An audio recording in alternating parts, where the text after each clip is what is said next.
Hey, Michelle Rutherford, I see you. Okay. Alright. I made my settings a little bit more less conservative. I need y'all to please do me a favor. If anyone hateful comes over here, please don't give them any energy at all.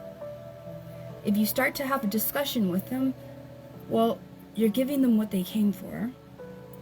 But they're successfully dividing your attention away from the message and could potentially divide the attention from other people that are watching. So let's ignore them completely, and I'll take care of them afterwards. All right? Hello, hello. This is Vanessa Tijerina coming at you live here in the Rio Grande Valley, South Texas. I won't be able to tell y'all hello or anything like that because I want it to be just about this book.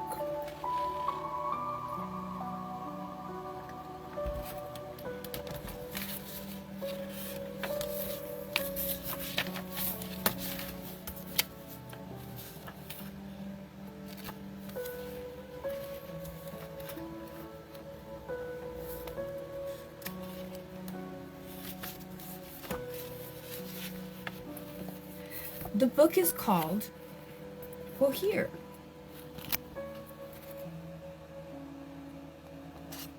This is it. Into the Magic Shop. A neurosurgeon's quest to discover the mysteries of the brain and the secrets of the heart. By Dr. James R. Doty.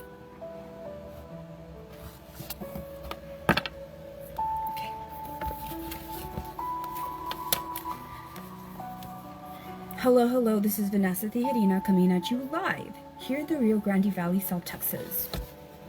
I'm a nerd and I like to read books, especially about science and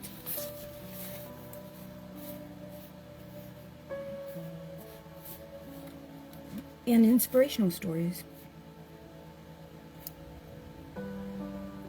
Last night I read part 1, the first 2 chapters of this book. And here we go with chapter 3.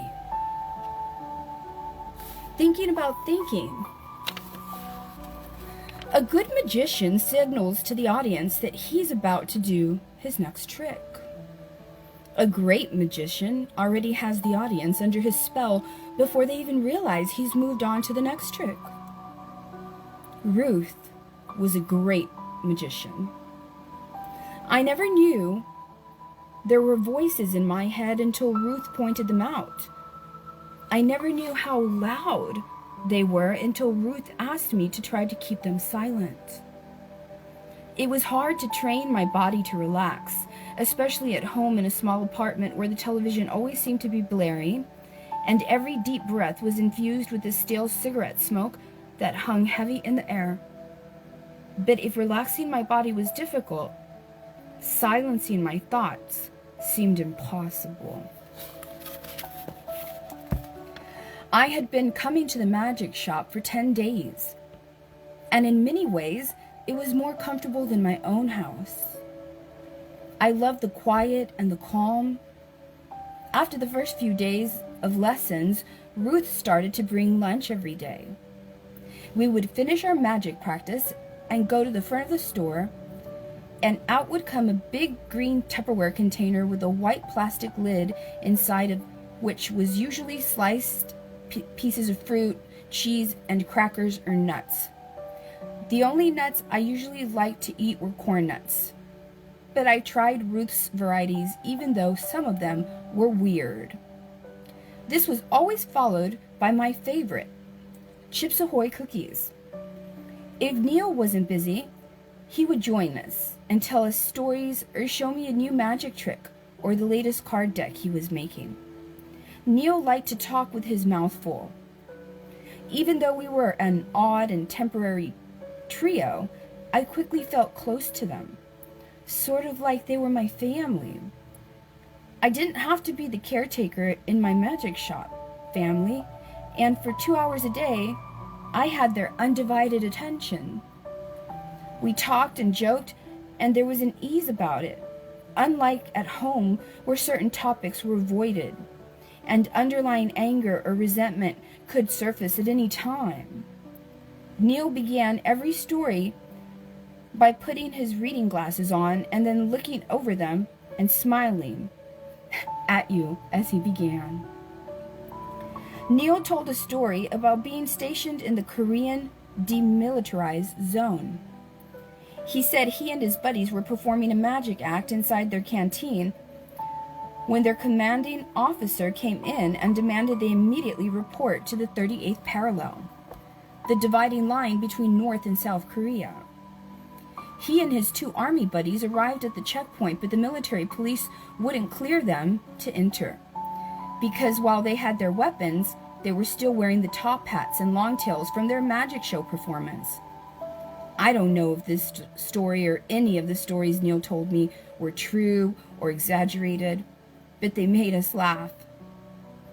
The kind of laughing where once you start, you just can't stop. And in those moments, I could completely relax and let go of the voice in my head that Ruth was telling me about. Ruth told me tales of her living in a small town in Ohio, where everyone cared for each other, and where long summer days were spent with family and friends. Sometimes I imagine Neil taking me on as an apprentice and teaching me all his most top-secret magic tricks. I could even imagine the marquee advertising the 2 of us in big lights. It's funny how when you've been starved of such experiences, you want to hold on to them and not ever let them go. The connection I had with Ruth and Neil was special and real. I felt that connection with others throughout my life. Sometimes it's a random person in an elevator, where you look into each other's eyes, and for reasons you can't explain, there's a connection. Not just simply eyes meeting, but some deeper knowing, an acknowledgement of each other's humanity, and the reality of being on the same path. And when that happens, it's pretty magical if you really think about it. Other times, I've looked into the eyes of someone who is homeless, or just down and out. And when our eyes connect, it is as if I could see my very own face staring back at me. And for that brief moment, and often even longer, I experience the pain of my own journey and feel deep empathy followed by gratitude that my journey has taken me to where I am today. Everyone has a story, and I have learned that. At the core of it, most of our stories are more similar than not. Connection can be powerful. Sometimes just a brief meeting can change someone's life forever. Clearly, that was the case with Ruth. The first encounter changed everything, putting my life on a far different trajectory than it would have been. Ruth wasn't a supernatural being, even though at 12, I'd like to imagine she was. She was simply a human being who had the profound gift of empathy and intuition, of being able to care about another human being without expecting anything in return. She gave me her time, she gave me her attention, and she exposed me to a type of magic that I still use to this day. There were some hours in the magic shop where I was convinced that being there was a waste of time and that I couldn't possibly learn what she was trying to teach me. There were other times when I truly thought she was pretty close to crazy. Today I know that the techniques Ruth was teaching me were in many ways age-old and had been part of Eastern traditions dating back thousands of years. Now, science acknowledges these as neuroplasticity. It's not only a reality, but an inherent part of how the brain functions. Now I know that the brain can be trained to improve one's focus and attention, and also to not respond to the ongoing dialogue in our head that distracts us from making clear and useful decisions. Today, this is well understood, but at the time that Ruth was teaching me, it was unheard of. When Ruth told me she was going to teach me to turn off the voices in my head, I had no idea what she was talking about, but I decided to go along with it anyway. Relax your shoulders, she says. Relax your neck. Relax your jaw. Feel the muscles in your face relax. She said all things that I knew now how to do. Ruth talked me through relaxing my body yet again, her soft voice making my body feel so light. I wouldn't have been surprised if I was hovering over the chair, levitating, like a play card out of one of Neil's magic rising decks. Now, she says, I want you to empty your mind. That was a new one. I suddenly felt the weight of my body against the chair. What was Ruth talking about exactly? How was I supposed to empty my mind? My thoughts were off and running, and I opened my eyes to see Ruth smiling at me. This is another trick, she said. Okay, how do I do it? Well, this gets a little complicated because your mind is going to think about thinking. And the minute that it does that, you're going to have to stop thinking about thinking without thinking about it. Huh? Do you know what a narrator is? Sure, I said. It's like you guiding me through the relaxation trick. Ruth clapped her hands together twice and laughed a little. When you do the relaxation trick at home, how do you do it? She asked. I thought about this for a second. I do it the same way I do it here. Well, I'm not there narrating, so who narrates it? You do, but in my head. But it's not really me in your head. So who is narrating it? As far as I was concerned, it was her voice in my head telling me to focus on and relax every muscle in my body. It's your voice. But it's not actually me, she said. So who is it? I guessed at what she wanted me to say. It's me? Yes, it's you, talking to yourself in your head. And it sounds like me because that's what you want it to sound like. This narrator is very good at doing impersonations. It can sound like anyone. Okay. We all have this voice that talks to us nonstop in our heads. From the minute that we wake up to the minute we go to bed at night. It's always there. Think about it. It's like one of those radio DJs telling you what's coming next, giving you the playlist every second of the day. I thought about this. I listened to Boss Radio Top 40 Hits 9:30 on the KHJAM dial in Los Angeles. I imagined the real Don Steele narrating my life. Imagine this DJ in your head telling you everything about everything all day long. You're so used to it, you probably don't even notice that the radio in your mind is playing at full volume and it never gets turned off.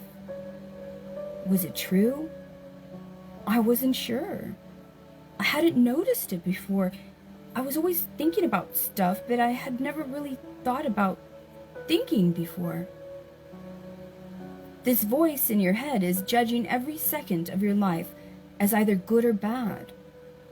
And your mind responds to what the voice is telling you, as if it actually knew you. Ruth said this with emphasis, as if I should be shocked or affronted by me thinking about me. I was totally confused. The problem is that often your response isn't one that is necessarily good for you. Well, it's me in my head, so don't I know me? No. You are not the voice in your head. You, the real you, is the person who is listening to the DJ.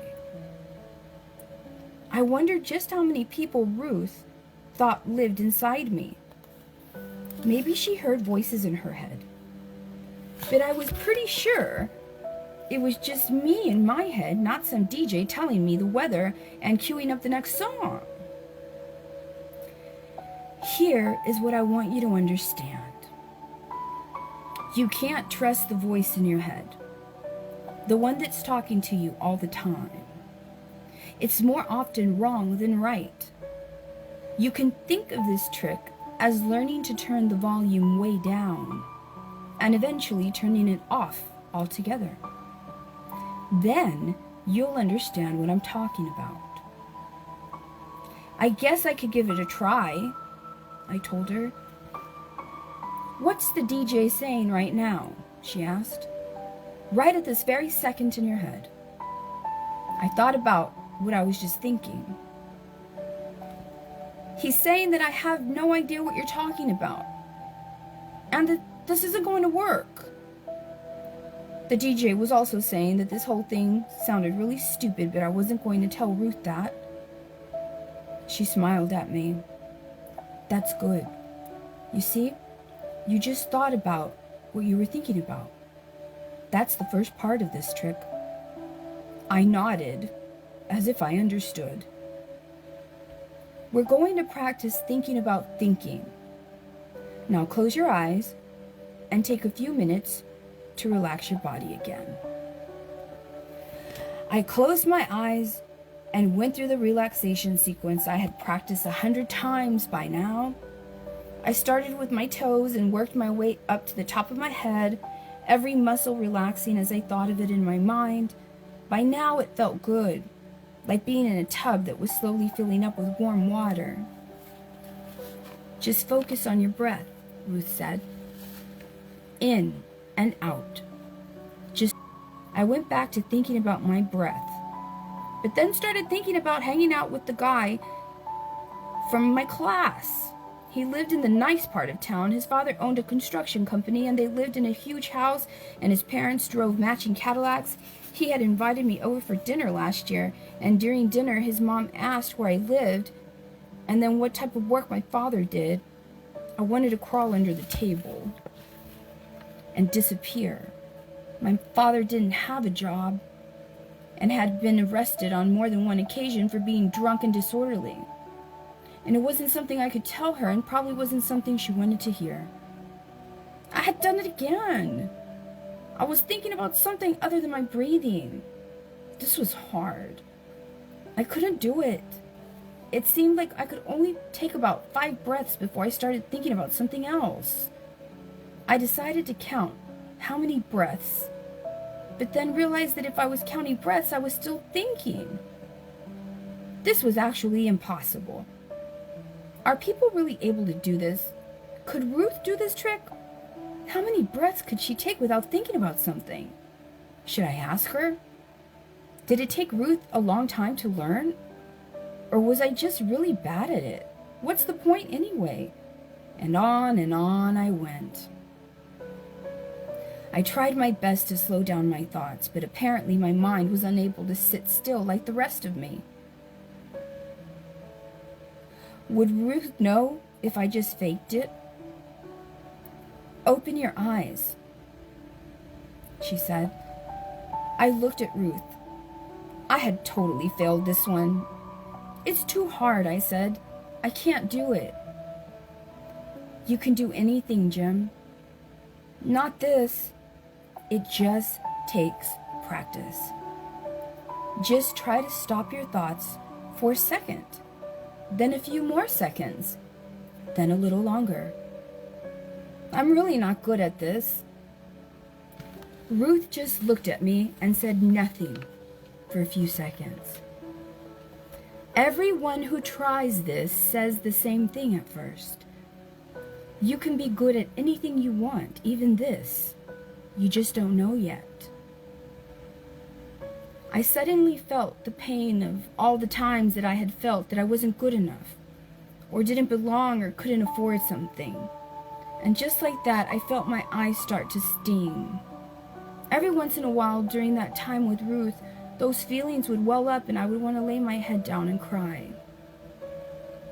When your mind wanders away from your breath, it's not good or bad. It's just doing what it does. Just notice it, then guide it back to your breath. Help it focus again. That's all. You just have to show it who is in control. All I want you to do is notice when you are thinking. Then you'll begin to notice when your mind isn't running all over the place. I'll practice. Excellent. That's all you can do. Practice, practice, and more practice. Is that the way it was with you? I asked. Exactly the same, she said. I already felt better. Do I relax my body first? Relax first, then calm your mind by taming your thoughts. Eventually, all the tricks I teach will just flow together, and you'll relax and quiet your mind at the same time. But for now, do it step by step. I went home that day, determined to master the art of silencing the obnoxious DJ in my head. My dad was still gone when I got home, and my mom was in her room in bed. I sat in silence in my room, concentrating on turning off the DJ, slowly breathing in and out. But the silence only seemed to make my voice in my head grow louder. I knew my dad was on a drinking binge, and at any moment he could burst in through the door, either really drunk or really hungover. It was like this scene in my life was on repeat, playing out over and over and over again, always the same. He would walk in the door, my parents would have a loud fight, he would blame her for all his problems in the past, and then make promises for the future that he could never keep, over and over again. If anyone in my family noticed me sitting in a chair with my eyes closed, more often than not, they never said anything about it. No one asked me what I was doing. No one asked me what I was thinking. And they certainly never asked what I was feeling. I tried my best to practice Ruth's magic, but with every day that my dad stayed away, I could only wonder and worry about what was going to happen when he finally showed up. How would the argument begin? What if my mom overdosed on pills again? I tried to stop thinking, but it was impossible. Would I call the police or an ambulance? Who would I have to talk to? How would I explain my brother hiding under the covers in our room when they came for my mom? Would they take my dad away? I tried to focus my mind on breathing, but my mind could only conjure up disaster scenario after disaster scenario, each one beginning with my father walking through the front door. It was like knowing there was a tornado about to touch down, but being so frozen in fear you couldn't run and take cover. Sometimes I had dreams like that. Nightmares, really. Where I opened my mouth to scream out and a warning to someone, but no sound would come out. Ruth seemed to know I was struggling because she switched things up on me a few days later. Let's try a different way to stop all those thoughts in your head. Ruth had brought a candle and she lit it with a little cardboard match. She put it in the office desk. She had me move my chair so that it was facing the candle. I want you to focus on the candle, the light of the candle. She had me take deep breaths in and out and just stare at the lit candle. Just think about the light. Every time your mind wanders, focus it back to the light. In a way, it was easier for me to quiet my mind with my eyes open. It was when I closed my eyes and everything went dark that most of my worries came rushing in. In the dark, there was no distraction, and every fear seemed to want to come out and play. When were we going to get evicted again? Why did my dad have to drink? Was my mom ever going to get better? When would we have money? Why couldn't I fix my family? What was wrong with me? When I stared at the candle flame, it was like I could get lost in it. I could focus on the blue at the bottom of the fire, then on the orange in the middle, which looked like a Halloween candy corn. Sometimes I would focus on the white tip of the flame. It almost felt like I could go inside it. It was so much easier to quiet the DJ simply by staring at the single flame that would flicker ever so slightly with each breath I took. I also reminded me of the time when my friends and my family invited us several years before to their cabin in the mountains. There was a fireplace, and I remember sitting in front of it. During that brief period of time, my father had a job. He hadn't gotten drunk in some time. My parents were civil. My mother's health seemed better. I sat in front of the fire and looked at the flames, and for a while I was lost in them. I was feeling warm and feeling good and feeling happy. I spent so many hours those weeks with Ruth watching that candle. To this day, the sight of a lit candle brings me to a place of calm. I didn't have a candle at home that first day. I remember going with a friend to the Catholic church several weeks before because his grandmother was ill. And he put a dime in a box on the inside of the church and lit a candle and said a prayer. It seemed very foreign to me. On the way home, I made a detour to the church and took 2 candles and some matches, leaving the 15 cents that I had in my pocket. And every night I struggled and stared at the candle flame, trying to stretch the gap between my thoughts. As a surgeon, I have often heard my patients describe how they experience pain more acutely at night. It's not that their pain is worse at night. It's just that there's no distraction.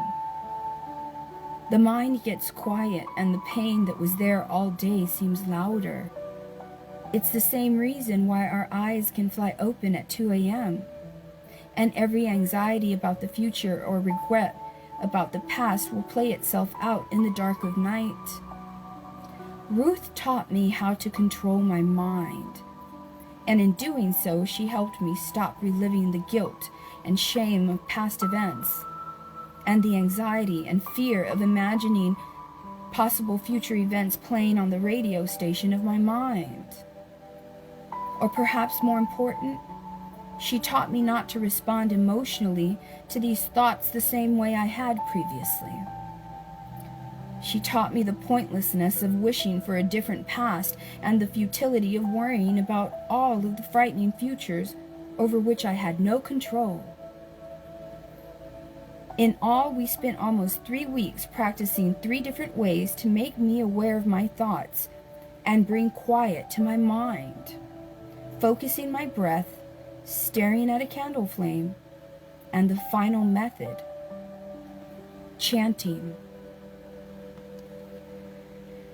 Do you know what a mantra is, Jim?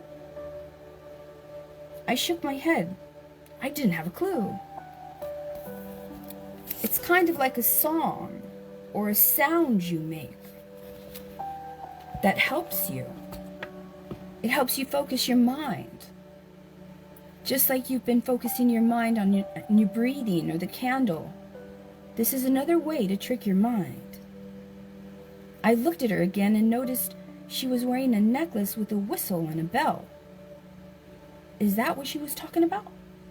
At that moment, she leaned forward toward me, and the bell made a little tinkle. I almost started laughing. She looked down at it and laughed. No, that's not what I'm talking about. What kind of sound? I had a feeling this was going to be weird. Well, it depends. People sometimes say a word that is important to them, or a phrase that has some magical meaning. But it can be anything. The words don't really matter. It's the sound that matters. So what do I say? I said. That's up to you. Whatever it is, you're going to chant it over and over again. Out loud? No, to yourself. This was definitely going to be weird. I had no idea what important words I was supposed to come up with. The only words I had ever said over and over and over again in my head were curse words, and I was pretty sure that that wasn't what Ruth had in mind. So what's it going to be? Ruth said. Ruth was waiting patiently for me to come up with some magical word, and I had absolutely nothing. I don't know. I knew that in magic, words were important. Abracadabra, open sesame. These words had to be just right to work. What is the first word or words that come to mind? Anything at all? Chris, I said to myself. It was the girl from the upstairs apartment. I was searching in my head for what I thought would be an appropriate word. I couldn't think of anything else. Suddenly, the image of a doorknob popped into my head. A knob? Chris knob? To this day, I don't know how I arrived at that combination of words or what meaning they had to me at that moment. Ruth looked at me. Well, do you have it? Yes, I said. But I suddenly felt shy. I had chosen the wrong words. They were going to sound stupid and probably wouldn't work. Now say it to yourself, but slowly, and stretch out each word as you say it. Chris knob, I said to myself. I did it again, a few times in a row. Now, I want you to chant it to yourself over and over for the next 15 minutes. Ruth looked at me, and I'm sure I looked back at her like she was out of her mind. Just focus your mind on the sound of each word. Don't think about anything else. Ruth was right. It was hard to think about anything else while I was chanting my made-up mantra. And even though I was saying the word Chris combined with the word knob over and over again, I couldn't even focus on her or the doorknob. It didn't matter if she knew I existed, or what she thought of my tooth, or if she noticed I had a pimple. That wasn't the point. The point was I didn't hear the DJ. He had stopped playing. I practiced my mantra at home, sometimes for hours at a time.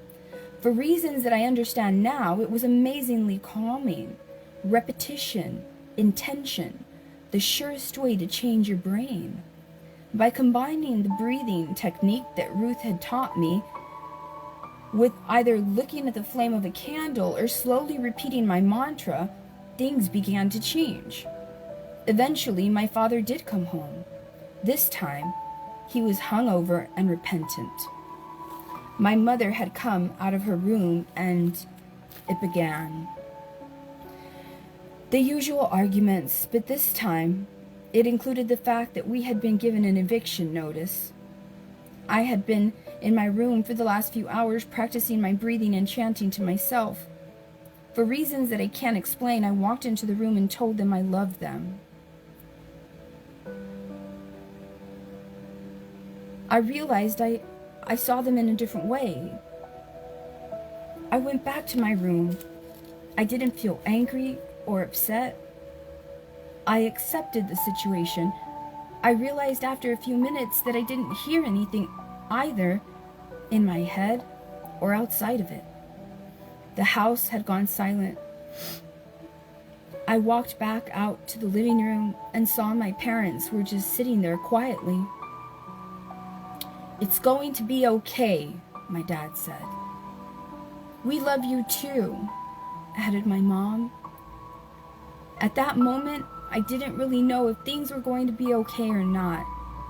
I knew they loved me as best as they could, and that was far different from how I had hoped for so long, that they would love me.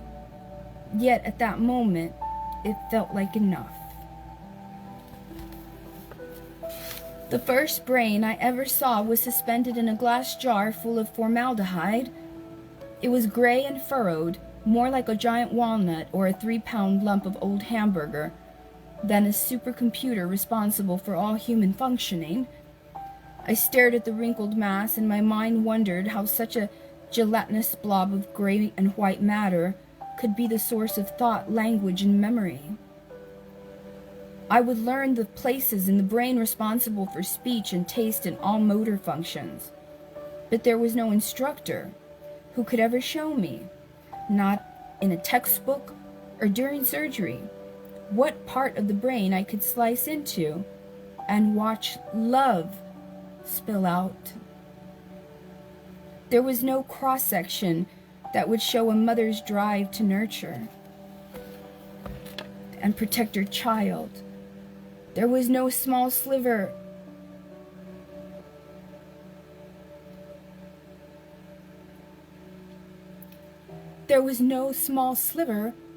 I could biopsy that held the mysterious force that could make a father work 2 jobs so that his children had more than he had growing up. There was no tangible center in the brain that I could pinpoint as the place that caused one person to rush to the aid of another person, or strangers to come together in times of crisis. What part of the brain was it exactly that had made Ruth want to give me her time and attention and love? I couldn't see any of these things in a brain floating in formaldehyde, and I couldn't see them through a microscope while performing brain surgery. I spent many late nights during medical school using my brain to think about the brain, and then using my mind to ponder the irony of it. How exactly do we separate and distinguish the mind from the brain? I can operate on the brain, but not the mind. But operating on the brain can forever alter the mind.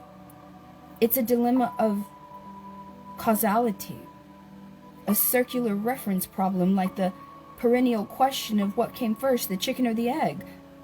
One day I asked Ruth this very question. "Jim," she said, "if you're hungry, it really doesn't matter whether the chicken or the egg comes first, does it?" I had at times been very hungry. I would have happily eaten a chicken or an egg. She always had a way of breaking things down and putting them in perspective, and day after day she was teaching me how to get a new perspective on my own feelings and thoughts. And this was thinking about thinking. This ability of the brain to observe itself is one of its great mysteries. With only 2 weeks left in our summer together, and just as I was wrapping my mind around the idea that I could observe my thoughts and therefore I was separate from my thoughts, Ruth pulled a whole new trick out of her bag. "Jim," she said, "have you seen the trick where the magician saws a woman right in half?"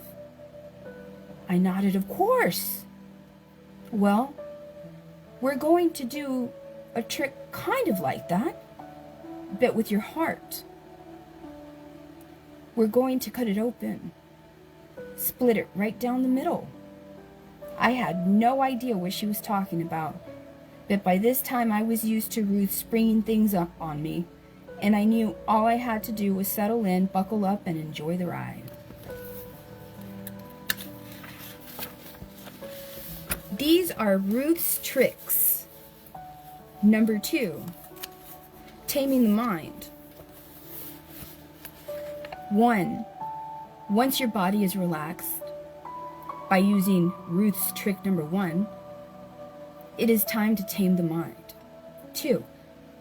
Begin again by focusing on your breath. It is common for thoughts to arise and for you to want to attend to them. Each time this occurs, return your focus to your breathing.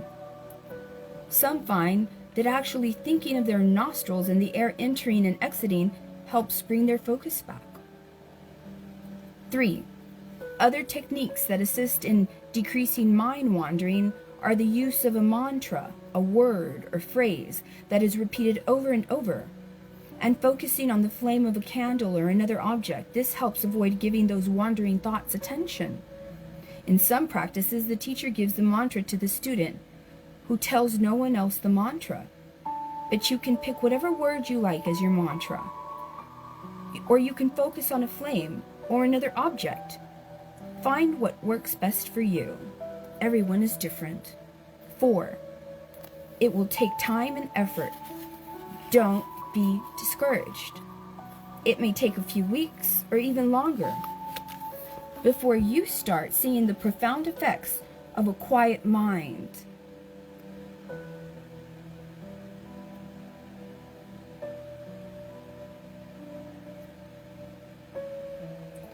You won't have the same desire to engage emotionally in thoughts that are negative or distracting. The calmness you felt from simply relaxing will increase, because when you are not distracted by internal dialogue, the associated emotional response does not occur. It is this response that has an effect on the rest of your body. 5. Practice this exercise for 20 to 30 minutes per day.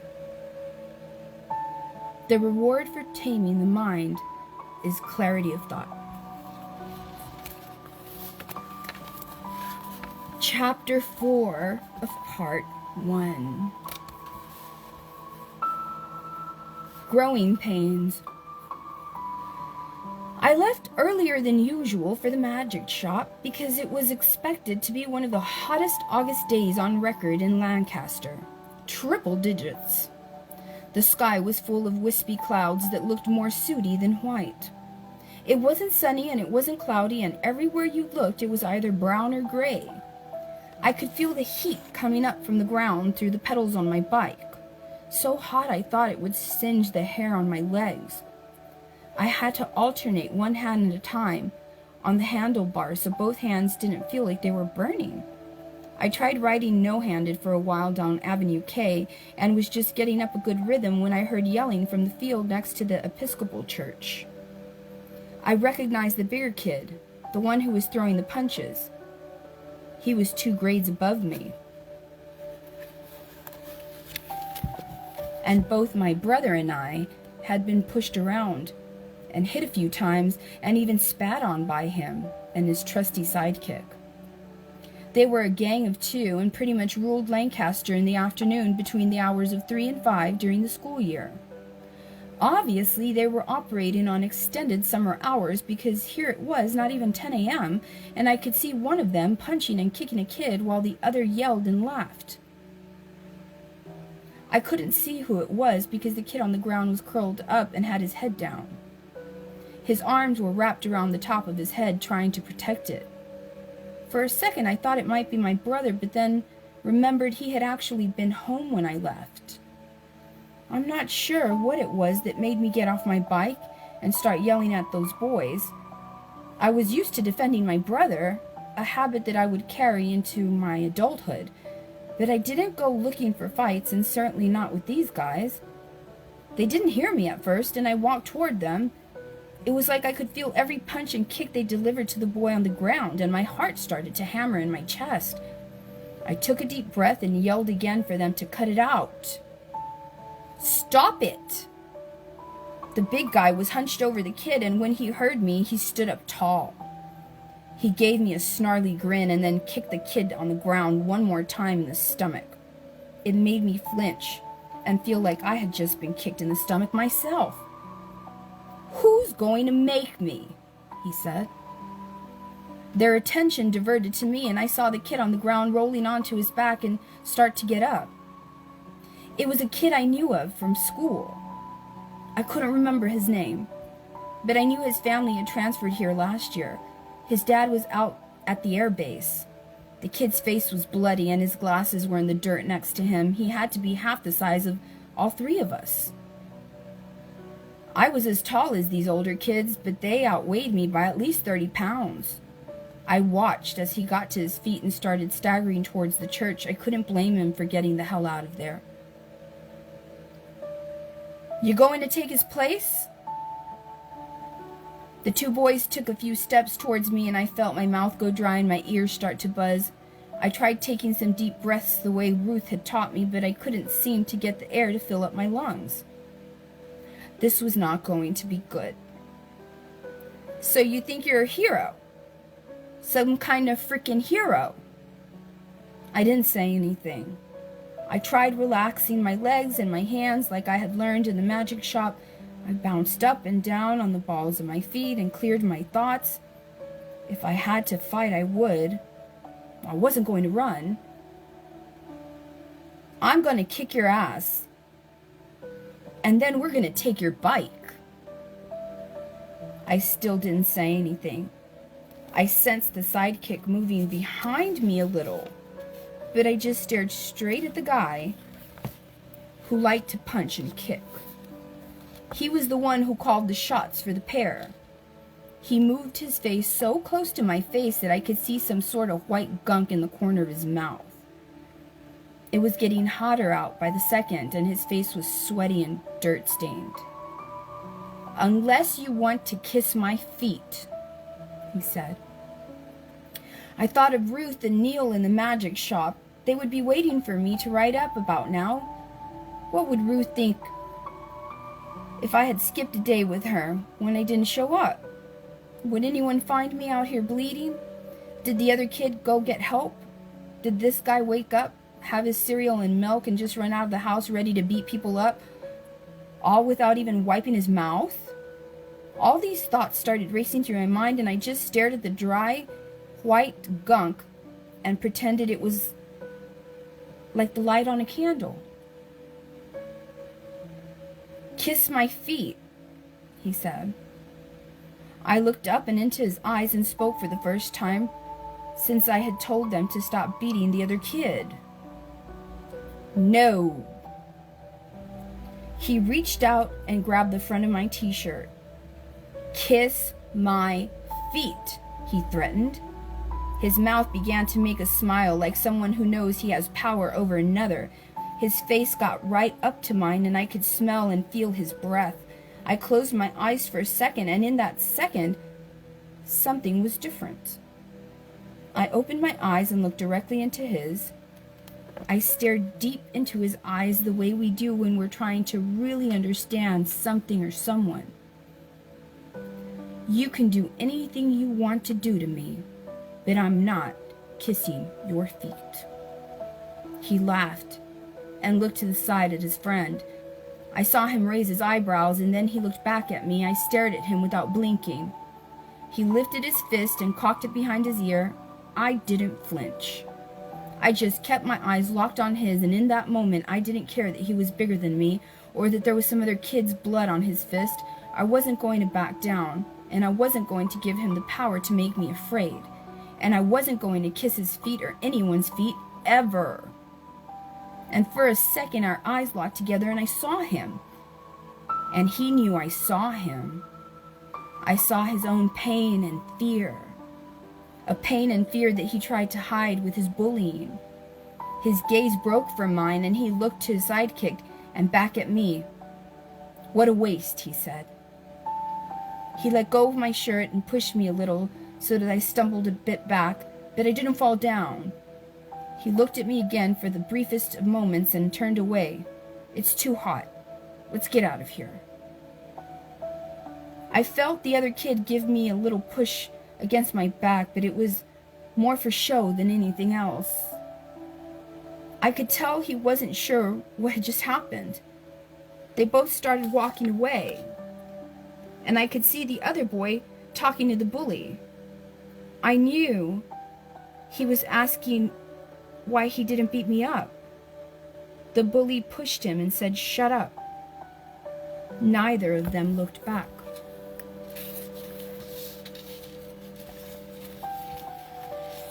I took a few more breaths and watched them as they walked away before I turned towards my bike. I wasn't exactly sure what happened or even why I did what I did, but I felt good. Suddenly I realized I was late and Ruth was waiting for me.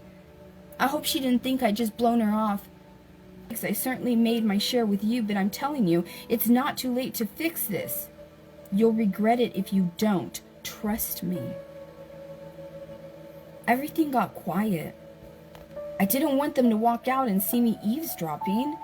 I walked back to the front of the shop and opened the door again and called out their names. Maybe they wouldn't know I had overheard them. "Hello," I called out. "Ruth, I'm here." Ruth walked through the office door. Her eyes were red like my mom's, so I knew that she had been crying. "Jim," she said, "you're late." "I'm sorry. I had a little problem on my way here." Ruth looked at me up and down. "Is that blood on your shirt?" "Yes," I answered, "but it's not mine, don't worry." Ruth laughed. "That worries me even more. Come on back." I walked past Neil and he mumbled hello but didn't look at me.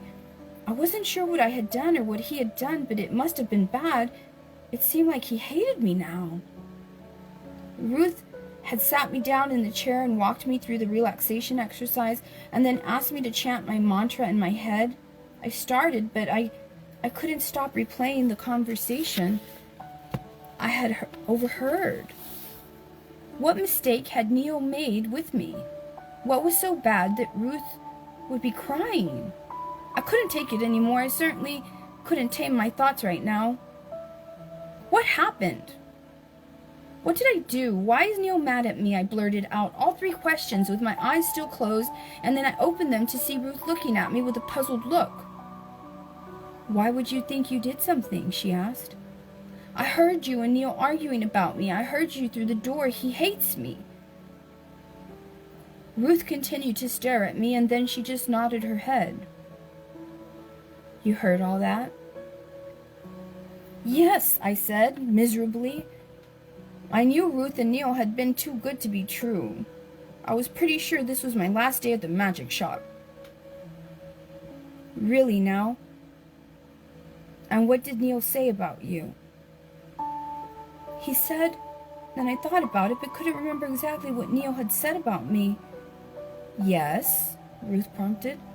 "It was something about the damage being done." "And you heard your name?" "Not exactly," I said. I couldn't remember them saying my name, but I knew it was about me. I felt even more miserable. Was Ruth going to lie to me and tell me they weren't fighting about me? "Jim," Ruth said gently, "we weren't talking about you. We were talking about my grandson." "Your grandson?" "Yes. Neil has a son, and it's complicated and sad, and I miss him."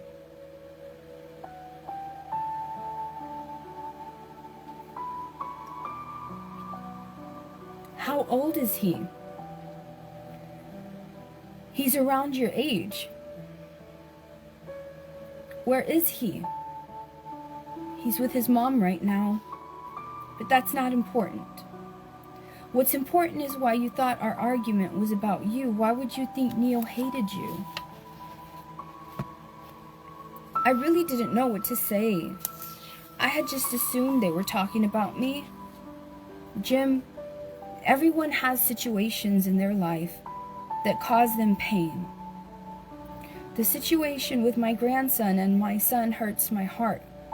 It's like a wound. Now, if I cut open my knee, what am I to do? I can give it some attention, clean it off, bandage it up, and make sure it heals properly. Or I can ignore it and pretend it's not there, pretend it doesn't hurt or sting, and just pull my pant leg down over it and hope it goes away. Is that the best way to heal it? No, I said. Once again, I wasn't sure exactly what she was talking about. It's the same with the wounds in our heart.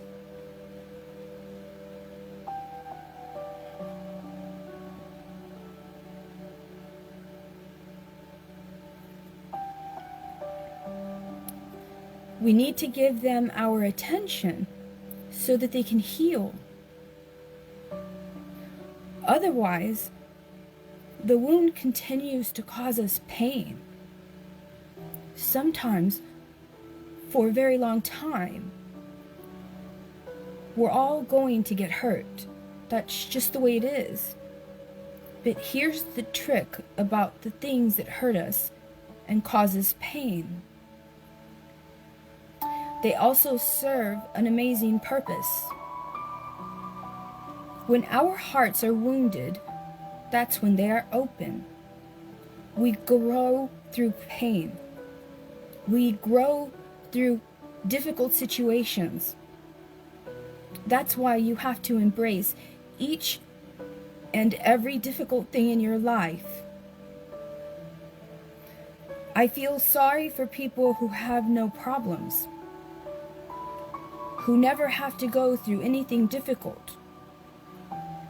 They miss out on a gift. They miss out on the magic.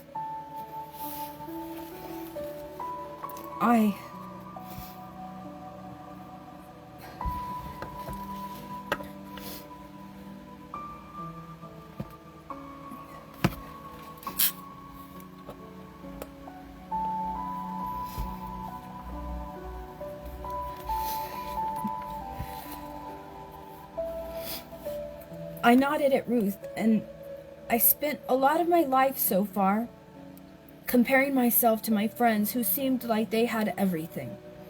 They didn't have to stand in line at the grocery store and feel the pain as the cashier looked at you when your mom handed her food stamps, or to wait in line at the government food bank for someone to give you a handout of powdered milk, butter, and a bland white block of cheese. They didn't have parents who argued, got drunk, or overdosed on pills. They didn't go to bed at night feeling like everything was wrong and it was somehow their fault. They had cars and money and clothes and girlfriends and nice houses to live in. Ruth felt sorry for them? Jim, the next trick I'm going to teach you is to open your heart. Some people have a lot of trouble with this.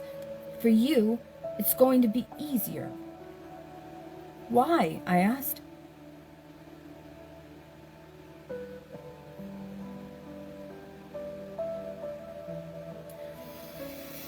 Because life has already begun to open your heart.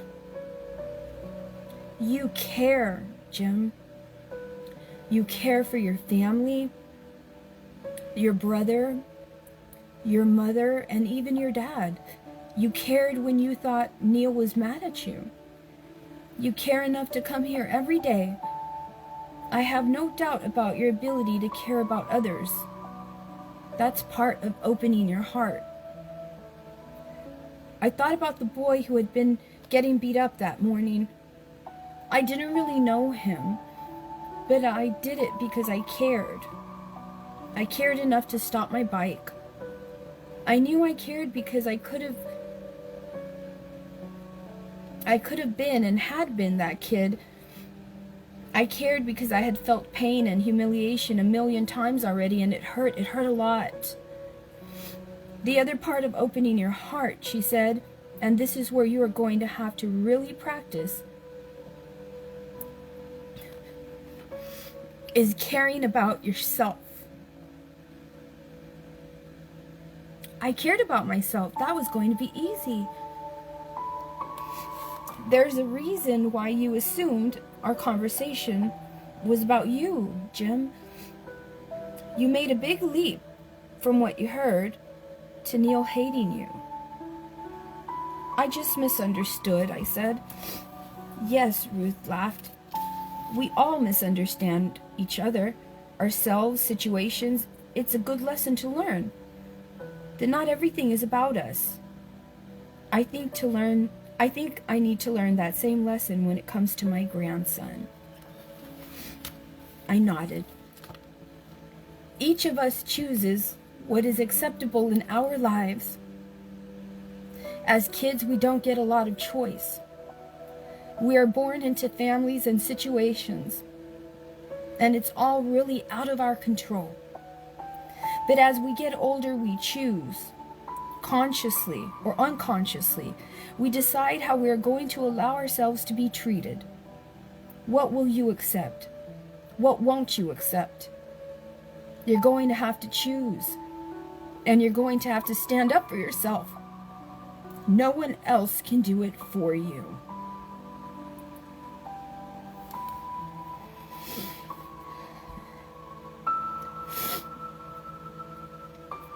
I never got a chance to tell Ruth about the fight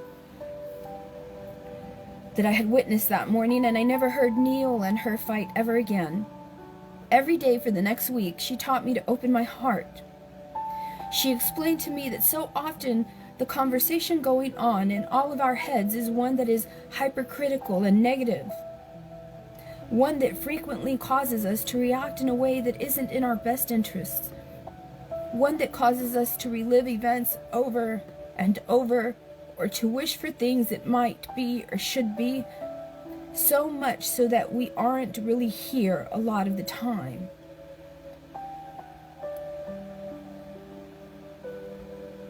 We started that morning with Ruth having me say nice things to myself. How strange.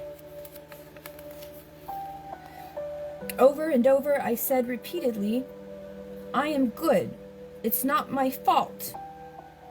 I'm a good person. It was like I was another DJ at the radio station.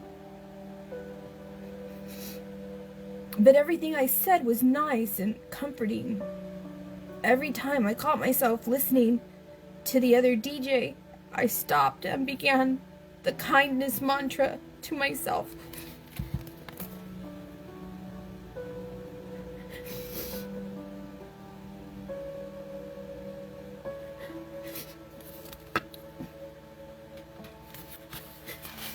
I am worthy. I am loved. I am cared for. I care for others. I choose only good for myself. I choose only good for others. I love myself. I love others. I open my heart. My heart is open. Ruth asked me to make a playlist of these 10 affirmations and repeat them every morning and every night. And just any time, if it popped in my head, and especially after I did my relaxation exercise and tamed my thoughts. They were all kind of hokey, but I went along with it and was grateful she hadn't asked me to say them out loud. Next, she told me she wanted me to send loving thoughts to myself, my family, my friends, and even people I didn't like and who didn't deserve it. She saw me look confused when she said to send loving thoughts to those I didn't like or those who didn't deserve it. She looked at me with deep kindness and said, Jim, oftentimes, those who hurt people are those who hurt the most. But it was hard. It was hard to think of the bully who had beat me up and somehow think it was okay. It wasn't, and I still hated him.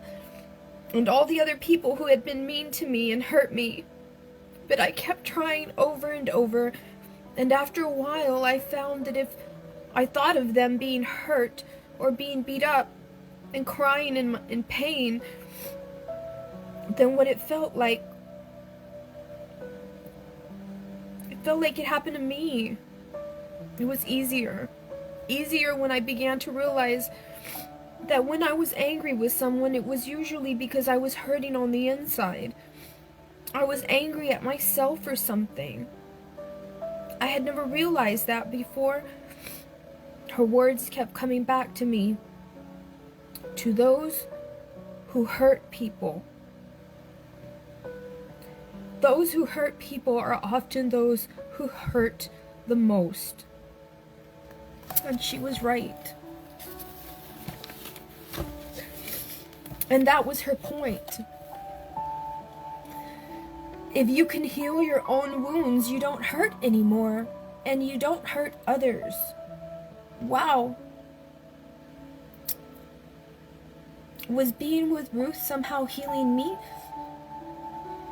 The week before, Ruth had told me that the last thing she was going to teach me was the power to get anything I wanted. I was ready to move on to that. I was getting a bit tired of talking about the heart. I got a lot of the time thinking about it made me hurt. It brought up so many painful things that I had spent a lot of time trying to bury deep inside so they wouldn't hurt so much. That I was finding that while it really hurt when they came up, each time it was easier and not quite as painful. And finally, when I could relive the event in my mind, the emotional response wasn't quite the same. I could sit with it and not get lost in the hurt and pain. I could sit with it and not blame myself or somehow think it was my fault. I could just be with it. I was finding that while the DJ was still there, I just wasn't paying as much attention, or the sound had gone down really low. Ruth was sawing my heart wide open, and while it hurt at times, it also felt good. One thing every human has in common is the first sound we hear. It's the heartbeat of our mother.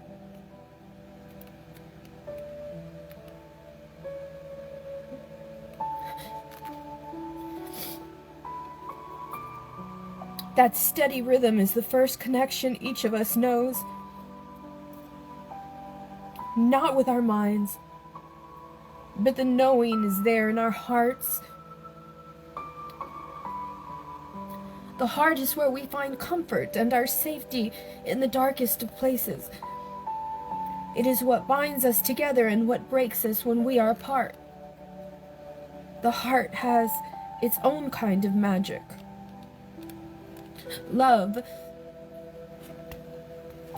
When Richard Davison at the University of Wisconsin first began studying compassion, it was with Tibetan monks who were long-term meditators. The monks were told they were to wear a cap on their heads, and this cap would be embedded with innumerable electroencephalograms, EEG electrodes, to measure their compassion. When the monks heard this, they all began laughing. The researchers thought it was because the cap looked funny, with all the electrodes, each connected to a long trailing wire, so that the cap resembled a wild wig. The laughter of the monks wasn't because of the cap, as the scientists thought. The researchers had it all wrong. A monk finally explained what they found so funny. He said, "Everyone knows. Compassion doesn't arise from the brain. It comes from the heart."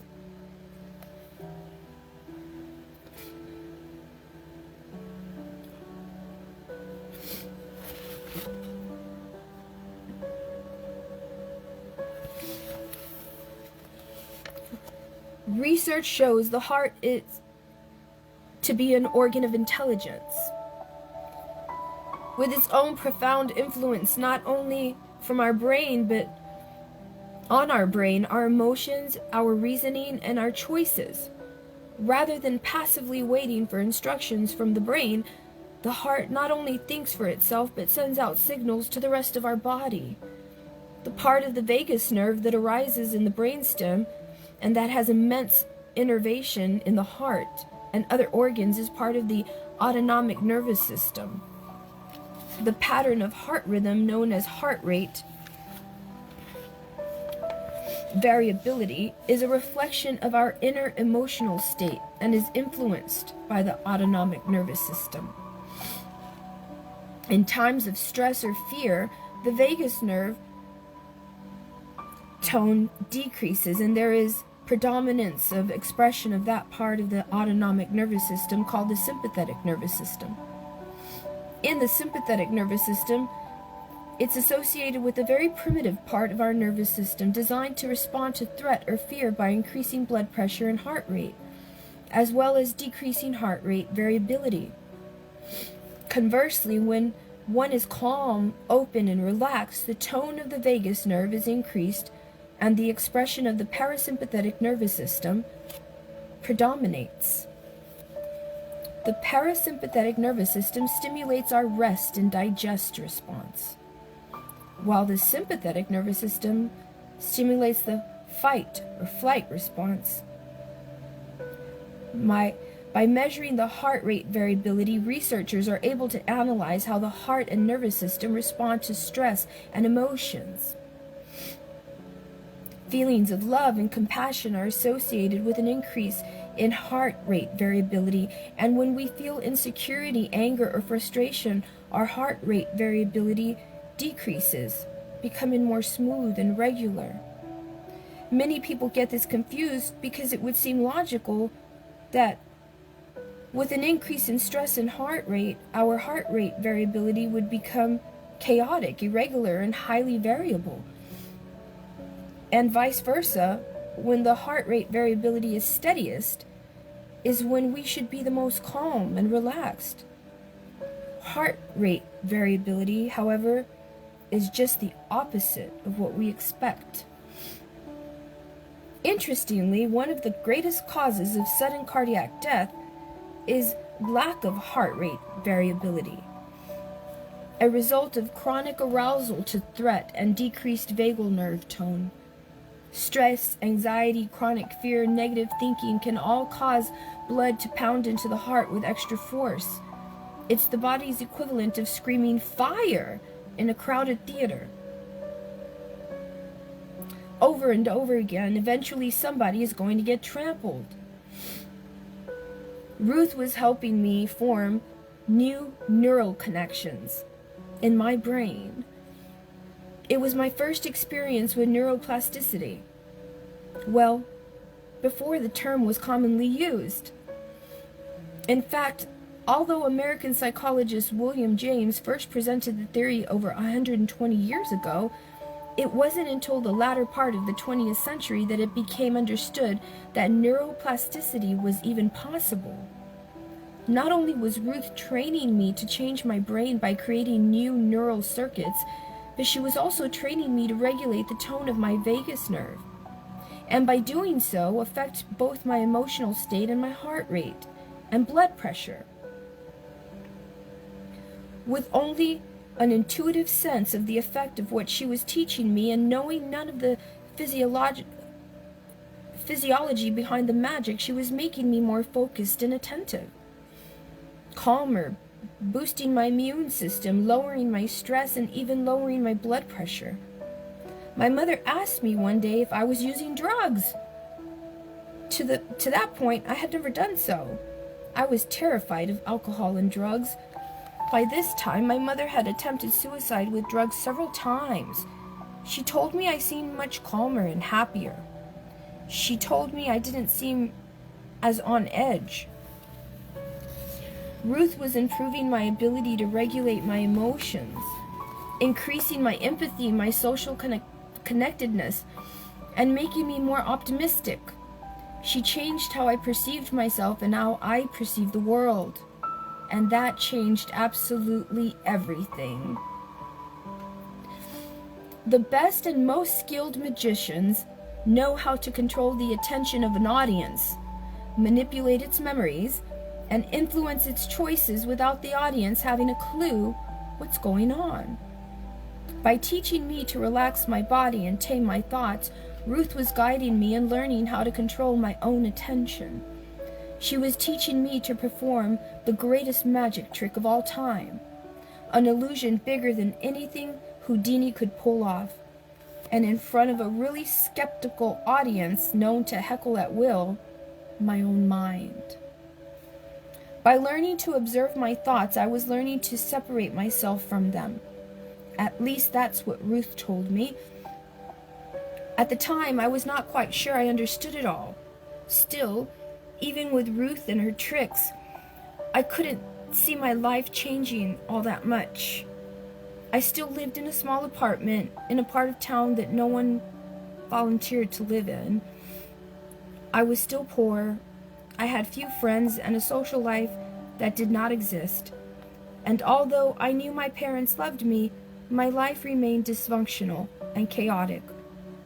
At that time, it seemed that if you were born rich, you had it made. If you were born poor, you were like the sucker brought up onto the hypnotist stage who gets mesmerized into believing he's a bird. No matter how many times he flaps his wings, people are only going to laugh and he's never going to really fly. I tried to open my heart. I tried my best to recite my affirmations. But in my mind, I was still the poor kid living in a small apartment who was often hungry for food and for love. I had a story about who I was and what my future held. I wasn't ready yet to see my wounds as gifts, but I was ready for Ruth to teach me her last trick. She had been teaching me every day for 5 weeks, and we only had a week left before she went back to Ohio. Jim, Ruth began, I know that some of what I've told you, you don't really think has done anything. I want you to know that it has. Far beyond what you can realize at this moment. I nodded and tried to interrupt her to tell her that it had done a lot, but she didn't let me speak. We don't have much time left together, Jim. In the time we have left, I'm going to teach you the greatest magic I know. But you must absolutely listen to everything I tell you. Everything. The reason this is so important is because unlike everything else we have spent so much time on, this last thing has the power to give you everything you think you want. Unfortunately, it can give you everything you think you want, and it can be dangerous. You need to understand that what you think you want isn't always what's best for you and others. You need to open your heart to learn what you want before you use this magic. Otherwise, if you don't really know what you want and you get what you think you want, you're going to end up getting what you don't want. Huh? Say that again. At the time, I hadn't the least understanding of what she was telling me. I only heard, it will get you anything you want. Finally, I was ready. I knew this was going to be the magic trick that changed my life, like Ruth promised. I had tried to get her to start on the last trick earlier. I kept telling her my heart was open and let's get on with it and start right away, but she always just shook her head at me. Jim, she warned, you can't skip opening your heart. It's the most important part. Trust me. Promise me you'll always do this first before the last thing I am going to show you. I know you think of what I teach you as tricks, and perhaps in some ways they are magic tricks. But also, please remember, such tricks have power. If you don't take what I'm saying seriously, there will be a huge price to pay. Learn this from me now, and you won't have to learn it the hard way later. I promise I would have promised Ruth anything to learn her last trick. Open heart or not, it really didn't matter. I already knew exactly what I wanted. Exactly. I wish I had listened more carefully.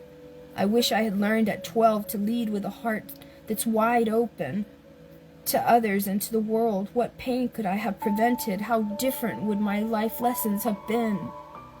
What relationships might have worked out that ultimately didn't? Would I would have been a better husband, a better father, a better physician?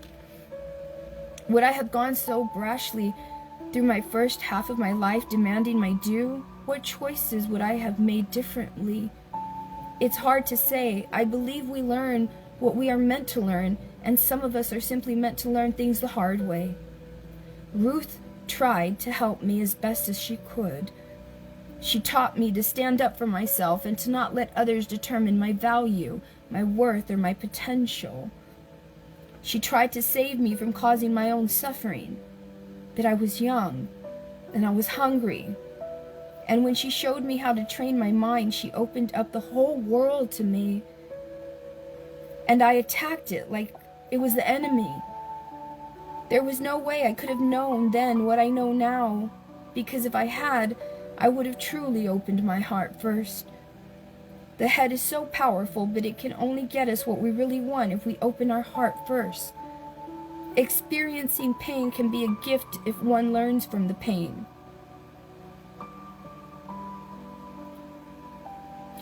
But when one needlessly causes pain and suffering, not only to oneself but to others, it is neither enabling nor fair to those who are sharing the path with you. Ruth taught me some very powerful magic, and I could have saved myself and many others from a lot of pain and suffering if I had paid more attention to what Ruth was saying that very day. But I was barely a teenager, and paying attention was something I had only just begun to learn.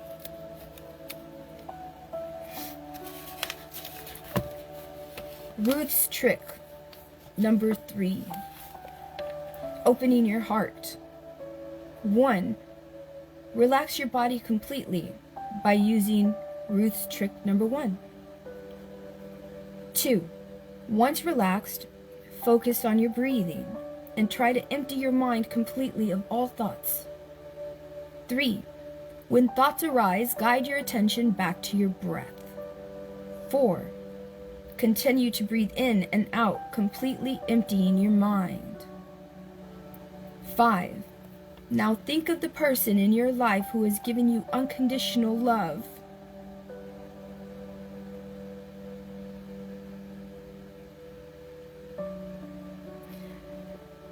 Unconditional love is not perfect love or love without hurt and pain. It just means that someone loved you selflessly once or for a time. If you can't think of anyone who loved you unconditionally, you can think of someone in your life to whom you have given unconditional love. 6. Sit with the feeling of warmth and contentment that unconditional love brings. While you slowly breathe in and out, feel the power of unconditional love and how you feel accepted and cared for, even with all your flaws and imperfections. 7. Think of someone you care for, and with intent, extend unconditional love to that person. Understand that the gift you are giving them is the same gift that someone gave to you, and will make others feel cared for and protected. 8. As you are giving that same unconditional love to one you care for, think again how you feel when you have been given unconditional love and acceptance. 9. Again, reflect on how it feels to be cared for, protected, and loved, regardless of your flaws and imperfections. And think of a person you know, but have neutral feelings for. Now, with intention, extend the same unconditional love to them. As you are embracing that person with love, wish them a happy life with as little suffering as possible. See them happy. Let yourself be bathed in that warm feeling. 10. Now think of someone with whom you have had a difficult relationship, or for whom you have negative feelings for. Understand that oftentimes one's reactions, one's actions, are a manifestation of one's pain. See them as yourself, a flawed, imperfect being who at times struggles and makes mistakes. Think of the person in your own life who gave you unconditional love. Reflect on how that love and acceptance impacted you. Now give that same unconditional love to that person who is difficult, or for whom you have negative feelings for. 11. See everyone you meet as a flawed, imperfect being, just like you, who has made mistakes, taken wrong turns, and at times have hurt others, yet who is struggling and deserves love. With intention, give others unconditional love. In your mind, bathe them with love, warmth, and acceptance. It does not matter what their response is. What matters is that you have an open heart. An open heart connects with others, and that changes everything.